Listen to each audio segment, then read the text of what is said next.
नमस्कार। इस वीडियो में हम करने वाले हैं क्लास 9 का चैप्टर 1 हम कर रहे थे, उसी का अगला टॉपिक है हमारा हमारे आसपास के पदार्थ का है ताप परिवर्तन का प्रभाव। अर्थात क्या ताप बदल के हम एक अवस्था से दूसरी अवस्था में बदल सकते हैं किसी भी पदार्थ को। जैसे अगर ठोस अवस्था में है तो क्या हम द्रव में बदल सकते हैं, या अगर द्रव में है तो क्या गैस में बदल सकते हैं, या फिर गैस में है तो क्या द्रव या ठोस में बदल सकते हैं।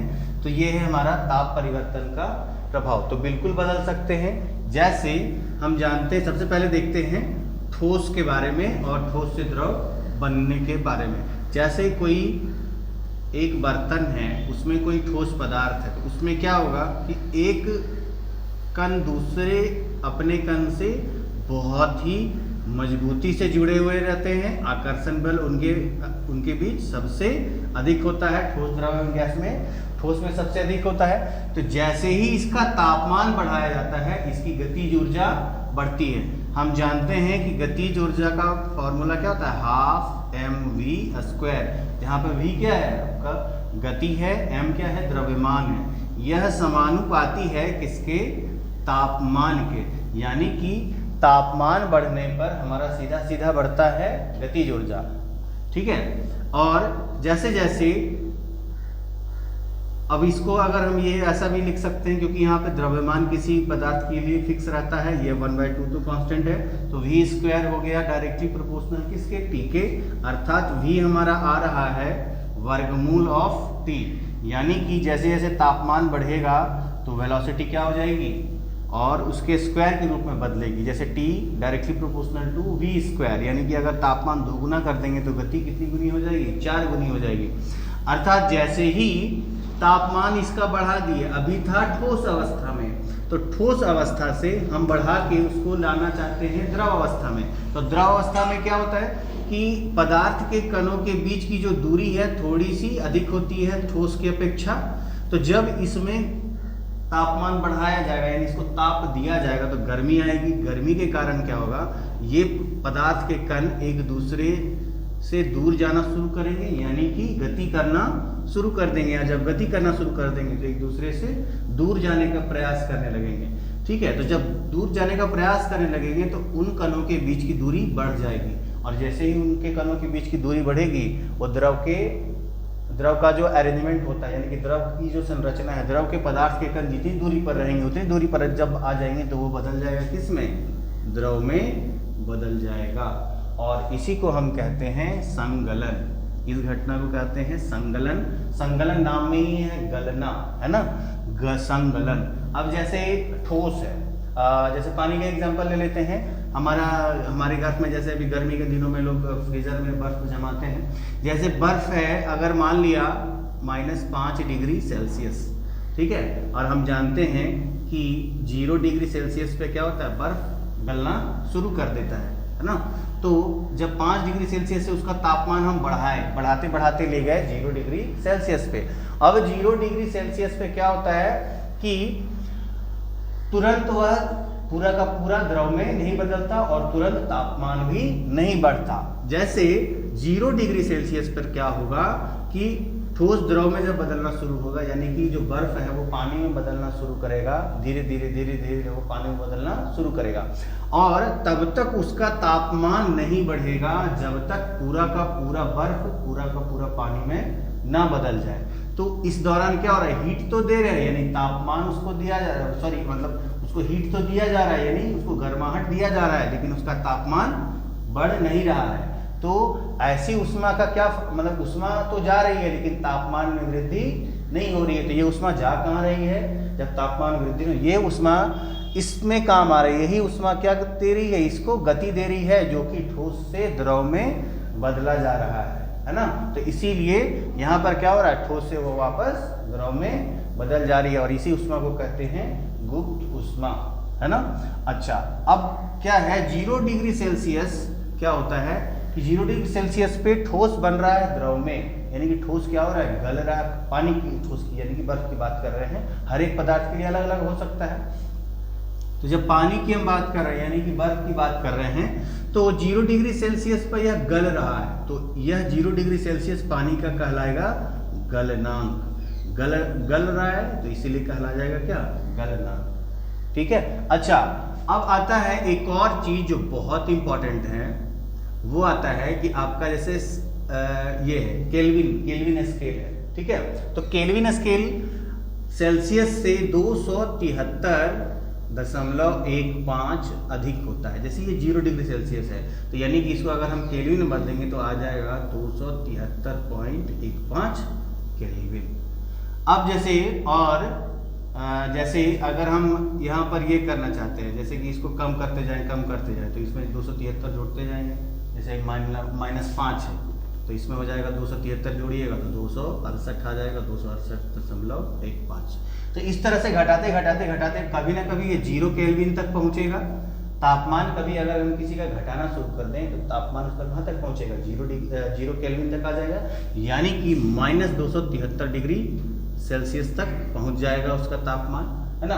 तो अब क्या हुआ, अंतर्राष्ट्रीय पैमाना हमारा केल्विन है और हम नंबर शुरू करते हैं 0 से, इसीलिए हम केल्विन को 0 पे, यानी कि इससे नीचे तापमान संभव नहीं है। अर्थात -273 डिग्री सेल्सियस से नीचे तापमान आप किसी भी पदार्थ का नहीं हो सकता। ठीक है, सीधी सी बात यही है। तो ये था हमारा गलनांक और संगलन। ठीक है, तो ये हुआ ठोस से द्रव में। अब देखते हैं हम जमना, किसी भी चीज को जमेगा कैसे, है ना। जैसे द्रव ठोस में जैसे होता है ना, पानी जमता है तो क्या बनता है, बर्फ बनता है। तो जमना का बात अगर हम करें तो ये कौन सी घटना कहलाएगी, जब द्रव बने किसमें, द्रव कन्वर्ट हो जाए ठोस में। द्रव जब ठोस में बदलेगा तो कहलाएगा हमारा जमना। जैसे इसको कह सकते हैं, ये ठंडा करने पर होगा शीतलता, है ना। जैसे बर्फ बनाना होता है तो क्या करते हैं, ट्रे में पानी डाल के हम बर्फ जमाते हैं फ्रीजर में, तो ये हो गया हमारा शीतलता, यानी कि हम क्या दे रहे हैं, उसको ठंडक दे रहे हैं, यानी कि तापमान को कम कर रहे हैं। और तापमान कम होगा, अभी जैसे हमने देखा कि तापमान बढ़ने पर क्या हो रहा था, पदार्थ के कण एक दूसरे से गति करना शुरू कर देते हैं, और जब इसको ठंडा कर देंगे तो गति क्या हो जाएगी, और धीमी होती चली जाएगी, और जब धीमी हो जाएगी तो पदार्थ के कण एक दूसरे के नजदीक आना शुरू हो जाएंगे, है ना। तो नजदीक आना जब शुरू हो जाएंगे पदार्थ के कण, तो क्या होगा, ये कभी ना कभी ठोस के रूप में बदल जाएगा। तो ये हुआ हमारा जमना। ठीक है।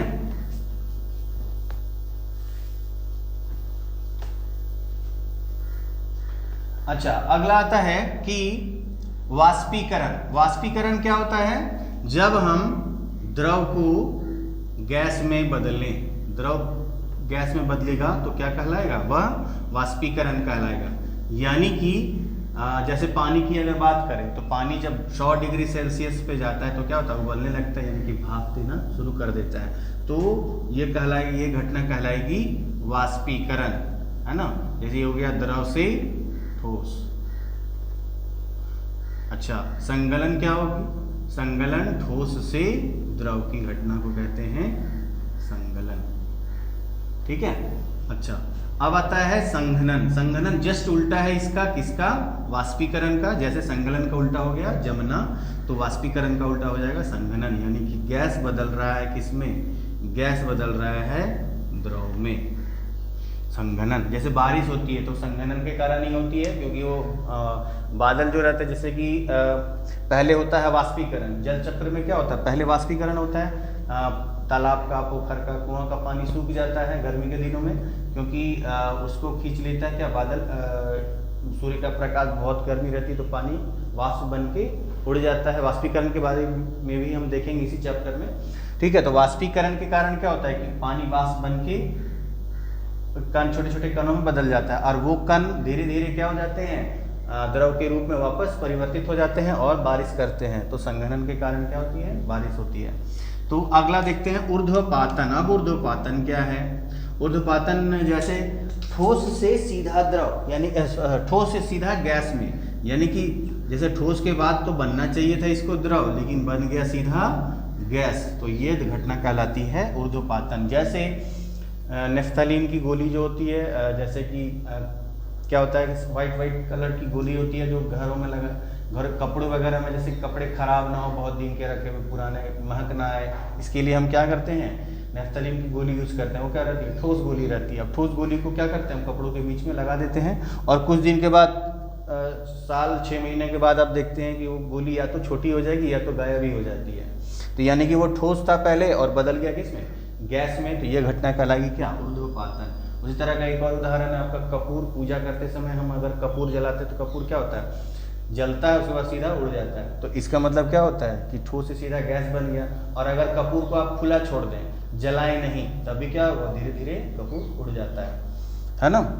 तो खुला क्या छोड़े, ऐसे भी बहुत ज़्यादा दिन आप कपूर को नहीं रख सकते, ठीक है। एक बार मैंने भी रखा था तो पूरा का पूरा पैकेट ही गायब हो गया 6 महीने बाद। वो किस घटना के कारण हो गया, ऊर्ध्वपातन के कारण। अब आता है निक्षेपण। निक्षेपण ऊर्ध्वपातन का जस्ट उल्टा है। जैसे गैस है, गैस से वापस बना ठोस में, है ना। अब बोलो कि सारे का उदाहरण तो है, वाष्पीकरण का भी है, जमना का भी है, संघनन भी है, ऊर्ध्वपातन भी है। निक्षेपण का क्या उदाहरण है कि गैस ठोस में बदल रहा है। तो देखिए जैसे क्या होता है, साल दर साल जो हवा के कण होते हैं धीरे धीरे धीरे धीरे धीरे क्या करते हैं, चट्टान पे इकट्ठा होते चले जाते हैं और धीरे धीरे क्या होता है, चट्टान का साइज बड़ा हो जाता है, या कुछ मिट्टी के कण धीरे धीरे पनपना शुरू हो जाते हैं। तो वो हो जाता है क्या, वो घटना कहलाती है निक्षेपण। गैस से बदल रहा है किसमें, ठोस में, ठीक है। तो ये था बहुत ज़रूरी, ये इम्पॉर्टेंट 6 टर्म है हमारा, है ना। तो इसमें आई होप आपको अच्छे से समझ में आया होगा। और इसको अगर हम सीधे तौर पे कहें तो इसमें ठोस से द्रव बदलने के लिए आपको क्या चाहिए, ताप चाहिए, है ना। तापन, तापन का मतलब ताप देना, गर्मी देंगे तब ना ठोस द्रव में बदलेगा, क्योंकि कणों को दूर करना है। अच्छा, जब द्रव को ठोस में बदलेंगे तो कणों को हमको नजदीक लाना, यानी तापमान को कम करना। तापमान को कम करने को क्या कहते हैं, शीतलता, ठीक है, ये हो गई शीतलता। अच्छा, अब जब द्रव को गैस में बदलना है, द्रव है, अवस्था में है, उसको गैस में बदलना है, यानी कि कणों को हमको दूर ले जाना है, तब हम उसमें क्या करेंगे, गर्माहट देंगे, यानी कि तापन देंगे, ठीक है। अच्छा, अब उसके बाद है गैस को द्रव में बदलना है। तो गैस में क्या होती है, पदार्थ के कण दूर है, द्रव में नजदीक होते हैं गैस की अपेक्षा, तो उसको नजदीक लाना यानी कि उसको ठंडा करना, यानी कि शीतलता देंगे, तो हो जाएगी शीतलता। अच्छा, अब इसमें क्या आता है, ठोस से गैस में। ठोस से गैस में क्या होता है, मतलब कि ये साधारण तापमान पर भी हो सकता है, जरूरी नहीं है कि ठंडा हो या गर्म, ठीक है। तो ये था हमारा यह 6 प्रोसेस। इसको अगर आप टेबल और ऐसे चित्र बना के बड़ा सुंदर दिखाया है, इसमें भी ऐसे यहाँ पर ठोस है आपका, फिर यहाँ पर द्रव है और यहाँ पर गैस है, ठीक है। तो यहाँ पे जैसे यही बना है द्रव से गैस में, यानी कि द्रव से गैस में बदल रहा है, तो क्या दे रहे हैं, द्रव से गैस की घटना को क्या कहते हैं, द्रव से गैस बदलने वाली घटना को हम वाष्पीकरण कहते हैं। तो ये हो जाएगा वाष्पीकरण। और वापस गैस से द्रव में बदलेगा तो ये हो जाएगा संघनन। इस तरह से, है ना, स्पष्ट रूप से बना के दिखा देते ज़्यादा अच्छा रहेगा। वैसे किताब में भी आपके दिया हुआ है ना, ये बहुत अच्छा से, ये सब कुछ कुछ किताबों में अच्छा दिया रहता है। जैसे ठोस है आपका, यहाँ पर ये हो गया द्रव और ये हो गया गैस, है ना। ठोस से द्रव बन रहा है, यानी कि ठोस से, यानी तीर इधर आ रहा है, यानी कि ठोस से द्रव में बदल रहा है, तो इसको कहते हैं क्या, संगलन कहते हैं, गलना, है ना। अच्छा, द्रव जब ठोस में बदलेगा तो क्या कहलाएगा, जमना। अच्छा, द्रव जब गैस में बदलेगा तो कहलाएगा क्या, वाष्पीकरण, है ना। और यही जस्ट उल्टा हो जाएगा, यानी तीर को जस्ट उल्टा कर दे रहे हैं, यानी कि गैस बदल किसमें, द्रव में, तो यह कहलाएगा संघनन। अच्छा, गैस जब ठोस में बदलता है तो कहलाता है निक्षेपण, और जस्ट उल्टा ठोस जब सीधा गैस में बदलता है तो कहलाता है ऊर्ध्वपातन, ऊर्ध्वपातन, ठीक है। अच्छा, अब बात आती है सबसे इम्पोर्टेंट, जो आपको समझने की जरूरत है।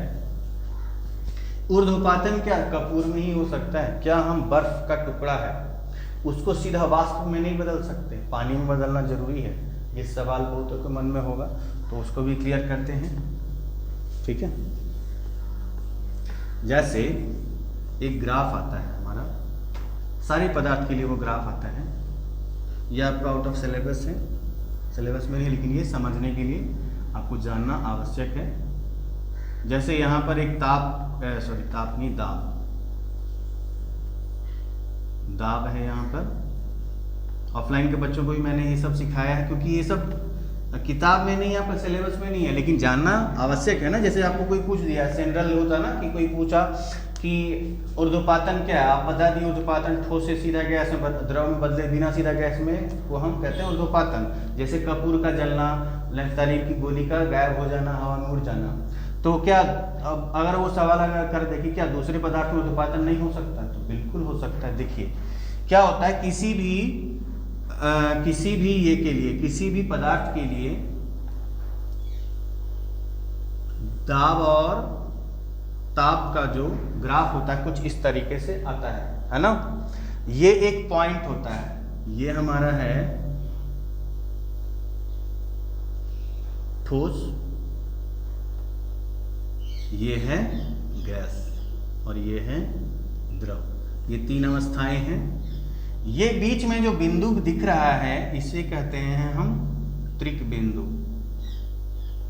ये जो त्रिक बिंदु है, ये जो अवस्था है, यहाँ बिंदु पर आप देखिए कि तीनों का मीटिंग पॉइंट है, द्रव भी है, ठोस भी है और गैस भी है। यानी कि ये तापमान पे और इस दाब पे, यानी कि ये दाब जो भी होगा हर एक मटेरियल के लिए अलग अलग होगा, ये ताप अलग अलग मटेरियल के लिए अलग अलग होगा। तो ये जो दाब रहेगा आपका इस पॉइंट पे, त्रिक बिंदु पर जो ताप और दाब रहेगा, उस अवस्था में पदार्थ तीनों अवस्था में रह सकती है, ठोस, द्रव और गैस एक साथ हो सकता है उसमें, ठीक है। अच्छा, अब बात आती है ऊर्ध्वपातन क्या किसी और मटेरियल में हो सकता है, तो हो सकता है। यहाँ पर आप देखिए, ठोस से द्रव गया, ठोस से द्रव बना, किस क्या कहलाया, संगलन। द्रव से ठोस बना, कहलाया जमना। द्रव से गैस बना, कहलाया वाष्पीकरण। गैस से द्रव गया, कहलाया संघनन। अब ठोस से गैस गया, कहलाया क्या, ऊर्ध्वपातन। और गैस से ठोस बना तो कहलाया निक्षेपण। अब इसका एक लेटर मैं लिख देता हूं जिससे समझ में आ जाए। निक्षेपण, ऊर्ध्वपातन, संघनन, सॉरी ये संघनन होना चाहिए, ये जमना हो जाएगा, ये संगलन हो जाएगा, और उसके बाद ये कहलाएगा वाष्पीकरण। तो अब देखिए ये सारे मटेरियल के लिए है। ठोस से गैस, यहाँ बीच में द्रव आ रहा है क्या, कहीं नहीं आ रहा है। तो अगर हम किसी मटेरियल में त्रिक बिंदु से नीचे कर दें दाब को भी, और वैसे तापमान पे उतने एग्जैक्ट इतने तापमान पर दाब नीचे कर दें, यानी दाब इतना कम कर दें, तब वह ठोस से सीधा गैस में बदल सकता है, जो कि संभव नहीं हो पाता है, बहुत मुश्किल से हो पाता है। उसके लिए बहुत स्पेशल मैकेनिज्म चाहिए, ठीक है। तो आपसे अगर कोई पूछे कि क्या केवल कपूर में संभव है, तो नहीं, ऐसा बिल्कुल नहीं है, सारे पदार्थ में संभव है। अच्छा, ये तो हुआ सारे पदार्थ के लिए। अगर आपको ये बनाना है, जैसे बनाना है आपको जल के लिए, जल के लिए थोड़ा सा अलग बिहेवियर होता है। जैसे क्वेश्चन था ना कि जब बर्फ बन जाता है पानी, तो ठोस में बदल जाता है, घनत्व तो उसका बढ़ जाना चाहिए, तो घनत्व तो ठोस का अधिक होता है, तो घनत्व अधिक है तो पानी में तो बर्फ को डूब जाना चाहिए, फिर भी बर्फ तैरता क्यों रहता है। तो बर्फ क्या करता है, बर्फ पानी से बना है। अब पानी जो है उसका बिहेवियर दूसरे पदार्थ से बिल्कुल अलग होता है। सारे पदार्थ जमने के बाद उसका घनत्व बढ़ता है, इसका आयतन बढ़ता है घनत्व की जगह। जब आयतन बढ़ गया तो घनत्व कम हो जाता है, तो इसीलिए वो तैरता है। तो यहाँ पर हम देखते हैं कि इसका कुछ इस तरीके से आता है ग्राफ, ठीक है। तो थोड़ा सा अलग आ जाएगा, यहाँ पर ये त्रिक बिंदु होगा, ठीक है। तो त्रिक बिंदु जो रहता है, इस अवस्था में क्या होगा कि सारे तीनों पदार्थ एक साथ एक ही तरह से, मतलब सॉरी तीनों अवस्था एक ही बिंदु पर स्थित हो सकते हैं। तो ये था हमारा ताप परिवर्तन, है ना। दाब परिवर्तन और कुछ क्वेश्चंस करेंगे हम अगले वीडियो में। और वीडियो अगर आपको पसंद आए और बहुत सारी एक्स्ट्रा चीज़ें जो हम बताते हैं, आप उसको ज़रूर नोट करते जाएं, ठीक है। तो वीडियो देखने के लिए आपका धन्यवाद। अगर हमारा कंटेंट पसंद आए तो वीडियो को शेयर करें, लाइक करें और हमारे चैनल को सब्सक्राइब करें।